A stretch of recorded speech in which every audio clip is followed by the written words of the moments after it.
Redditors who have a difficult time relating to mental illness. What is something you would like clarified, explained by those suffering from one? My ex-girlfriend suffers from depression. I've always tried to help her, because I honestly loved her so much. And I could deal with everything regarding her condition, got her to go to therapy and everything. But the deal breaker was the way she used to treat me when she was in her lows. She would say the meanings things to me, and I would try being strong. She would later apologize and blame her depressive state. But it ultimately took a toll on me and I broke up. Or rather, is it okay to blame your mental health when you act like a butt? You still have a level of personal responsibility with mental illness.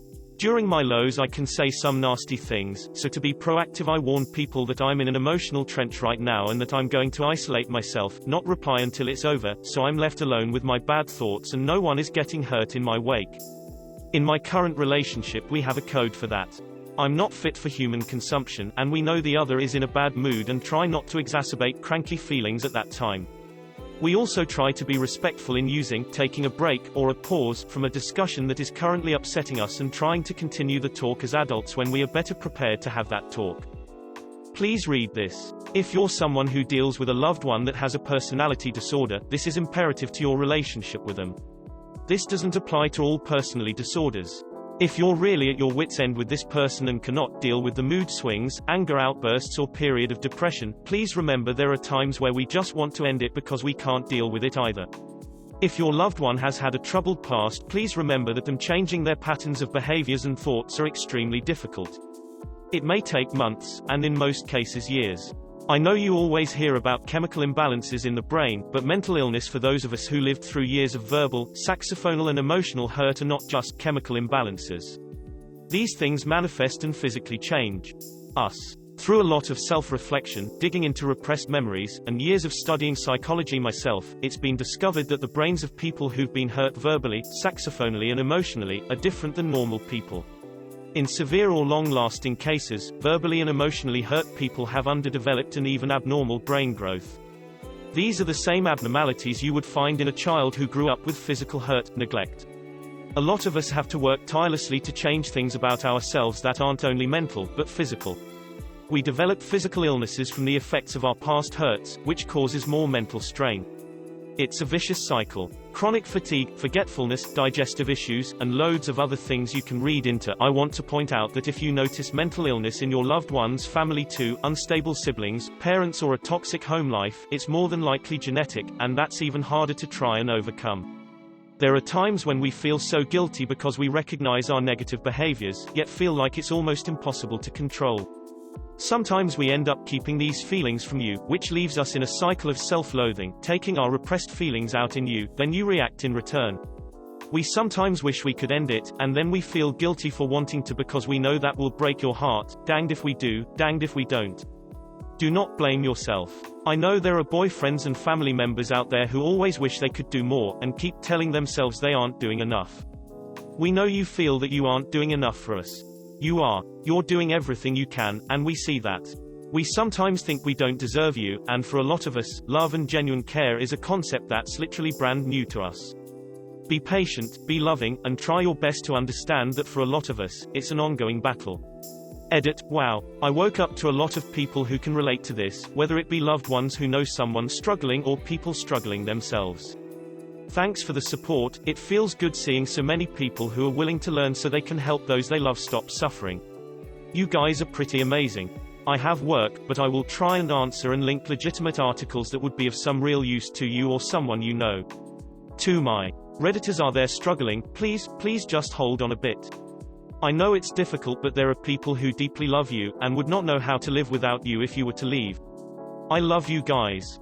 While I personally don't have a mental illness, I have a child who is slowly developing what doctors keep warning me will be rather horrible, a rare form of temporal lobe epilepsy combined with malformation of the brain, all of which affecting behavior, personality, and impulse control among other things. I know that's a rather individualized category, parent of severe special needs, but I don't mind answering questions or providing some encouragement. I always try to reach out just in case to pay it forward after others have comforted me.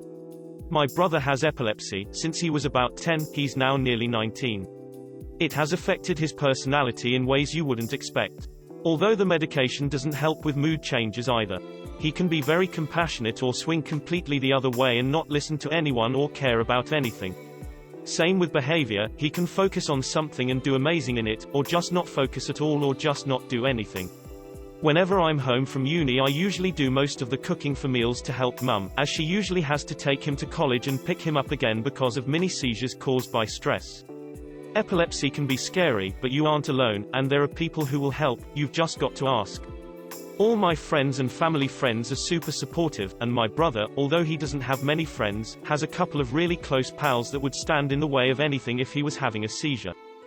These two cartoons explain depression in a way the depressed can relate to and hopefully helps the non-depressed understand. Link to both articles will be in the description of this video. I'm going to try to explain my illness works in general, I hope I can be of help. I have OCD, which means that I'll take any thought that comes into my head far too seriously, which gets worse with intrusive thoughts. It's like a spiral that can end with me losing sleep so that I can compulsively look at something for X reason for an hour straight. Or maybe I'll be afraid to stand up, else my family will die and go to away despite none of us being Christian. When I explain this to people, it often ends in a lot of confusion and, why can't you just ignore those thoughts if you know they're from OCD? This is what sets someone with a mental illness apart from a normal person.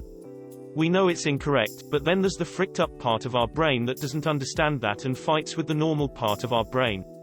Mentally ill people just don't have the same brain as someone who is normal, so it can be difficult to understand. It's just hard to make a comparison, there's entirely different wiring. My friend has Asperger's. He was confused at first, so I explained it to him by comparing it to his problems with socializing.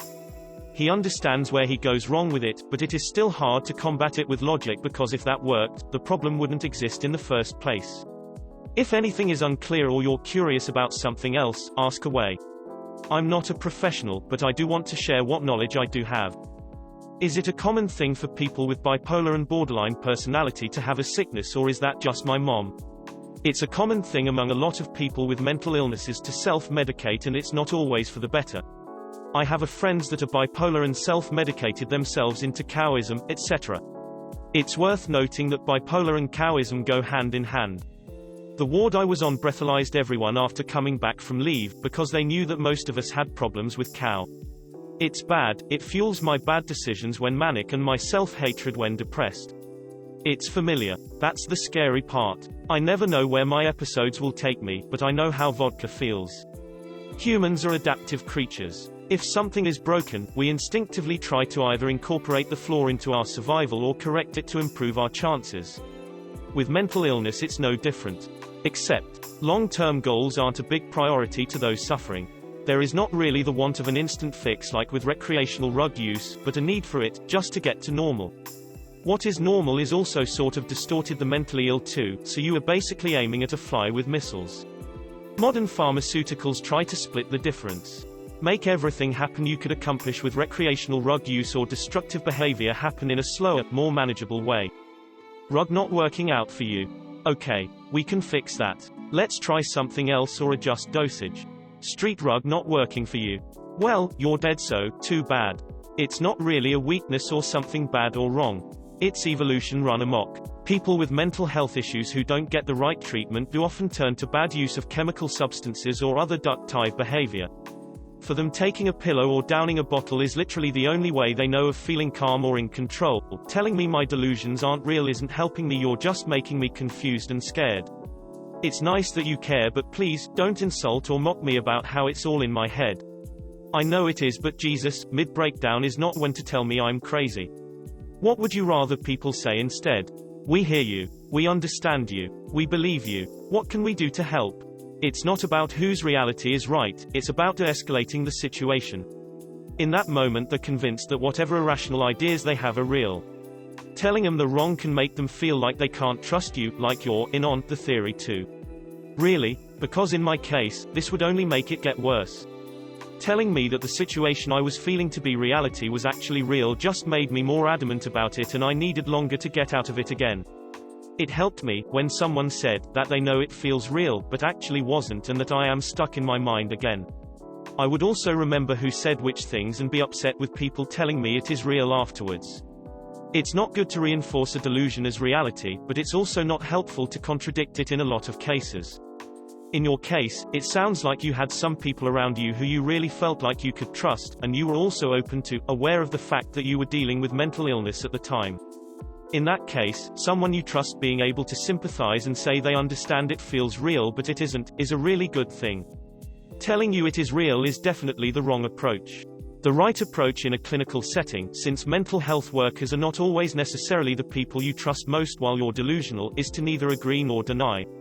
The goal isn't to figure out what reality is, but to figure out what you can do to get to a better place, emotionally and physically. Like, if the delusion is impacting your life and stopping you from taking good care of yourself, how can you work on taking better care of yourself in spite of the delusion? I've always wondered how people who are severely disabled think. Like, are they aware of their condition?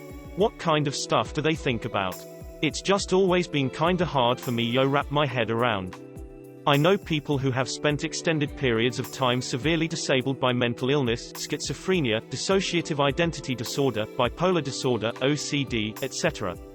They are generally aware of what's going on and how disabled they are, but struggle to communicate or act on their feelings. Sometimes it's the illness itself, sometimes it's the meds. Both the illness and the treatment cause imbalances in brain chemistry, often to an extent that the parts of the brain in charge of movement and action are inhibited and unable to fully perform. Speech and cognitive function can be damaged as well. But I have had the privilege of seeing people move from completely disabled to relatively capable. Usually this happens due to a medication change, finding the right medication, getting off of the wrong one, or a breakthrough in therapy addressing the root cause of the disorder, usually a hurt that happened to the person and has affected them profoundly. After people go from zombies staring at the wall to people living their lives, they will often talk about how they knew what was going on and they just couldn't act, or they couldn't speak up and ask for help even when they knew they needed it, like it just wouldn't work, or something was blocking them.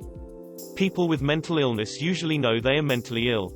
Some people with psychotic disorders like schizophrenia can deny that they are ill while in the middle of a delusional episode, and this is usually because they are afraid of being ill and afraid of the frightening things their delusions say are real, and oftentimes people will choose the fear that there are people after them. There's a chip in their brain, their life is an experiment over the fear that their own mind is lying to them, because the latter is scarier.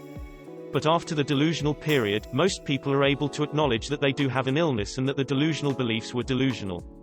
People who have persistent delusions are often telling the truth but either using language in a way that sounds delusional, or have had something so horrific happen to them that even mental health professionals don't want to believe it really happened, so they chalk it up to the person's mind playing tricks on them. It's really scary and sad to see. The recovery part, though, is amazing, and I want to be clear here that it is possible for everyone. Everyone. No matter how horrific the hurt and tragedy in their past, no matter how long they have suffered, no matter how many times it hasn't worked out. It is possible. I have seen amazing things. With a little hope, a little support, and a lot of hard work, even people who stare at the wall and drool all day can become functional human beings who get to experience life, liberty, and the pursuit of happiness. Mental illness doesn't go away in recovery, it's still there, but it can be managed. It just takes the right approach and the right help and people in your life. If you enjoyed this video, please like it and subscribe to Reddit Said It. Or don't. I'm not your boss.